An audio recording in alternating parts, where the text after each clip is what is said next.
একদিন ফাতেমা রাদিয়াল্লাহু তাআলা আনহা তার এক ইহুদি বান্ধবীর সাথে একটি বাগানে দাঁড়িয়ে গল্প করছিলেন।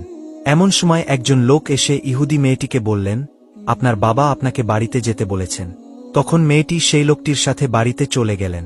বাড়িতে যাবার পর মেয়েটির বাবা মেয়েটিকে বললেন, মা, তোমার বিয়ের জন্য একটি ছেলে নির্বাচন করা হয়েছে। ছেলেটি ইহুদি সম্প্রদায়ের এক শিল্পপতির ছেলে। তুমি কি এই বিয়েতে রাজি আছো? তখন মেয়েটি বলল, বাবা, এই উত্তরটি আমি আপনাকে কালকে দেব। আজকে রাতে আমাকে একটু সময় দিন, আমি একটু ভেবে দেখি। মেয়েটির বাবা মেয়েটিকে সময় দিল। মেয়েটি তার বাবার কাছ থেকে সময় নিয়ে কোনো দিকে না তাকিয়ে এক দৌড়ে ফাতেমা রাদিয়াল্লাহু তাআলা আনহার কাছে চলে এলেন। তার কাছে এসে বললেন, বোন, তোমার সাথে আমার দীর্ঘ 12 বছরের সম্পর্ক। এই দীর্ঘ সময়ে তুমি কখনো আমাকে ভুল পরামর্শ দাওনি। আশা করছি আজকেও তুমি আমাকে কোনো ভুল পরামর্শ দেবে না। আমার জন্য আমার বাবা একজন ছেলে নির্বাচন করেছেন। ছেলেটি হচ্ছে ইহুদি সম্প্রদায়ের এক বিশাল শিল্পপতির ছেলে। তার সাথে বাবা আমাকে বিয়ে দিতে চান। এখন আমি কি করব? তখন ফাতেমা রাদিয়াল্লাহু তাআলা আনহা মেয়েটির এই কথা শুনে বললেন, বোন, যেহেতু তোমার বাবা ছেলেটির সঙ্গে তোমার বিয়ে ঠিক করেছে এবং তোমার বাবা চাইছেন এই ছেলের সঙ্গে তোমার বিয়ে দিতে, তাই তুমি এই বিয়েতে রাজি হয়ে যাও। তখন মেয়েটি ফাতেমা রাদিয়াল্লাহু তাআলা আনহাকে বললেন, হে বোন, আমি এই বিয়েতে রাজি হতে পারি, কিন্তু একটা শর্ত আছে। শর্তটা হলো, যদি তুমি আমার এই বিয়েতে উপস্থিত থাকো তবে আমি বিয়ে করব।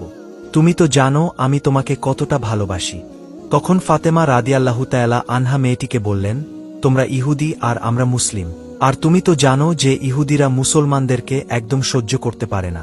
আর আমি যদি তোমার বিয়েতে যাই তাহলে আমার বাবা মুহাম্মদ সাল্লাল্লাহু আলাইহি ওয়াসাল্লামকে মুসলমান সম্প্রদায়ের কাছে প্রশ্নের সম্মুখীন হতে হবে এবং আমার বাবাকে নিয়ে তারা হাসিঠাট্টা করবে। এছাড়া তোমাকেও ইহুদি সম্প্রদায়ের কাছে প্রশ্নের সম্মুখীন হতে হবে এবং তারাও তোমাকে নিয়ে হাসিঠাট্টা করবে। তাই আমি তোমার এই বিয়েতে উপস্থিত হতে চাইছি না। তখন সেই ইহুদি মেয়েটি ফাতেমা রাদিয়াল্লাহু তাআলা আনহাকে বলল, তুমি যদি আমার বিয়েতে উপস্থিত না থাকো তাহলে আমি কথা দিলাম কিয়ামত হয়ে গেলেও আমি বিয়ে করব না। মেয়েটির এমন কথা শুনে এক পর্যায়ে নিরুপায় হয়ে ফাতেমা রাদিয়াল্লাহু তাআলা আনহা সেই মেয়েটিকে বললেন, ঠিক আছে বোন, আমি তোমার বিয়েতে যাব। তুমি এই কথা তোমার বাবাকে জানিয়ে দাও। তখন মেয়েটি ফাতেমা রাদিয়াল্লাহু তাআলা আনহার কথা শুনে এক দৌড়ে বাবার কাছে এসে বললেন, বাবা, আমি এই বিয়েতে রাজি আছি, তবে একটি শর্ত আছে।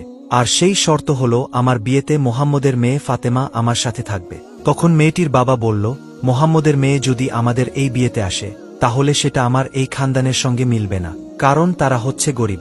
তারা ঠিকমতো দুবেলা খেতে পারে না এবং ভালো জামাকাপড়ও তাদের নেই। তাহলে তারা কি করে তোমার বিয়েতে আসবে? তাছাড়া তোমার বিয়েতে যারা আসবে তারা সবাই ধনী শিল্পপতির ছেলে মেয়ে। তাই মুহাম্মদের মেয়ে ফাতেমাকে দাওয়াত করা যাবে না। তখন মেয়েটি তার বাবাকে বলল, বাবা,